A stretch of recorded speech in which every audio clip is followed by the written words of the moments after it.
Akala ng iba, mahina, mahiyain, at tahimik ang mga introvert. Pero ang hindi nila alam, introverts hold one of the most dangerous mental powers sa mundo, ayon sa dark psychology. Una sa lahat, tahimik sila, pero sobrang observant. Habang abala ang iba, kakadaldal, ang introvert, nanonood, nag-o-observe, at nagbabasa ng kilos ng tao. Hindi mo namamalayan, alam na nila kung sinong plastic, sinong totoo, at sinong delikado. Ito ang tinatawag na silent profiling. Power yan sa dark psychology. Pangalawa, marunong silang mag-control ng emotions.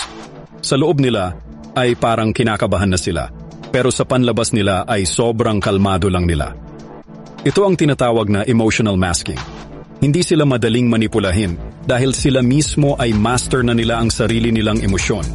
At pag ikaw ang na-trigger nila, ikaw mismo ang nakuha nila sa laro mo.